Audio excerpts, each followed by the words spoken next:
विजयदुर्ग तुमच्या सिंधुदुर्गाच्याच नकाशावर नाही, महाराष्ट्राच्याच नाही डॉक्टर साहेब, देशाच्या नकाशावर हा भूभाग येईल आणि इथे पर्यटक येतील, इथल्या लोकांच्या घराघरामध्ये उद्योग निर्माण होतील छोटे छोटे आणि 80% बंद पडत असलेली घरं पुन्हा उघडतील. मला विश्वास आहे आणखीन 25 वर्षाने सिंधुदुर्ग हे मेरीटाईम बोर्डाचं म्हणजे समुद्री असलेल्या कामकाजाचं, आजही माझे शब्द लिहून ठेवा मुद्दाम, आणखीन 25 वर्षाने सिंधुदुर्ग जिल्हा हा महाराष्ट्राचं नव्हे तर देशाचं मेरीटाईम या व्यवसायातलं हब होणार आहे. हब होणार आहे. लिहून ठेवा पत्रकार मंडळी, तुम्ही तर मुद्दाम सांगा जनतेला.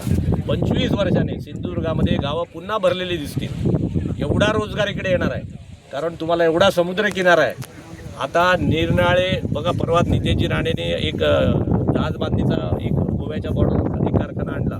अशा अनेक येतील. मुंबईमधले जे सगळे आहेत त्यांना जागा आता सिंधुदुर्ग रत्नागिरीत शिल्लक आहे. त्यामुळे 25 वर्षाने आपलं बाबा गाव पकडा, नाही तर गावात सुद्धा तुम्हाला जागा मिळणार नाही. त्यामुळे मुंबईकरांनी पुणेकरांनी आणखीन कुठे गेले आहेत त्याने आपल्या गावात परत फिरा, असा मेसेज आजच्या दिवसाच्या निमित्ताने जनतेला देतो. जय हिंद, जय महाराष्ट्र, जय विज्ञान.